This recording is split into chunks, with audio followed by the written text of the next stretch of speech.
Republican consultant Chris Ingram. Thanks. All right, you explain to me how a Republican political consultant can spend so much of their time attacking Governor Charlie Crist and still have a business. Well, I'm not attacking the governor, and if he walked across the aisle here today and wanted to shake hands, we'd certainly be friendly. I just think we need better government. We need more responsible government. We need someone in Tallahassee and in Washington who's going to be thinking about the budget, the long-term effects of all this spending that we're saddling our children and future generations with. So that's just kind of a personal crusade of mine. But, politics is politics, and certainly Governor Crist is man enough to know that, if you get in the arena, you're going to take a little bit of heat, a little bit of criticism. But, it's all based on facts as I see them, in my opinion. People ask me all the time, well, how can you be a consultant and take on people like Charlie Crist and that kind of thing? I'm not taking them on again, just, being factual about it, having a little bit of fun. And I actually, it helps my business in as much as it attracts people who think very similarly to the way I do, so that, we work well together. I have no problems with that. Lay out quickly a scenario. How does Marco Rubio win this primary against a governor with that kind of money and who has approval ratings 60% plus among Republicans? Well, he's certainly, he's doing a great job. He's got a lot of grassroots support. He keeps winning straw polls, 80% to 20%. Those are obviously meaningless, compared to what's going to happen on Election Day.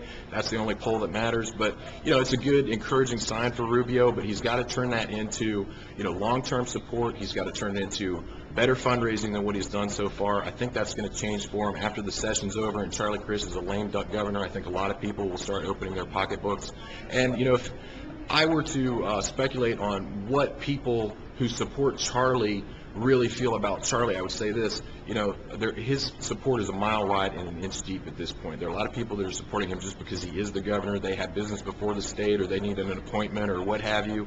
And so a lot of that's going to change after the session next year. And I think if Marco Rubio is respectable in his fundraising, if he does a decent enough job, gets out there and is really focused on the nuts and bolts of communicating with the people and the voters, he'll have a shot at being successful in the primary next year.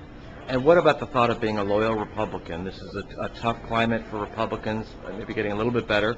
But you've got a popular governor. Is it really helpful to be trying to knock him down? Well, I think the important thing for Marco Rubio, or for someone like myself who is critical of the governor, or other people that want to express their opinions, we need to start focusing more on what's good for our state, what's good for our country, and what's good for our children, our families, and the future generations, not just party politics.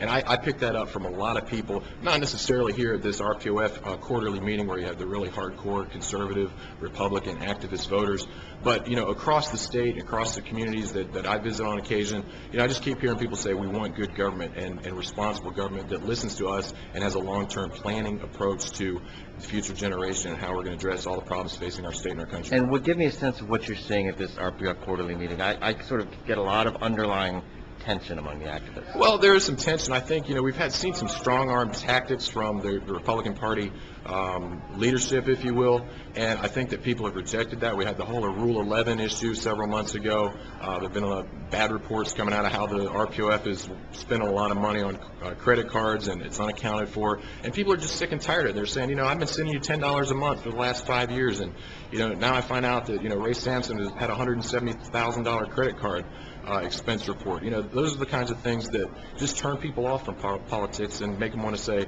I've had enough and I don't believe in anyone. And that's unfortunate, but it's really just a small few that are sending that unfair message. And I think if the party were to address it, be straightforward and forthcoming about it, they could re-energize the base and encourage people that, we are taking into account all those concerns and looking for responsible government. All right, Chris Ingram, thanks a lot. All right.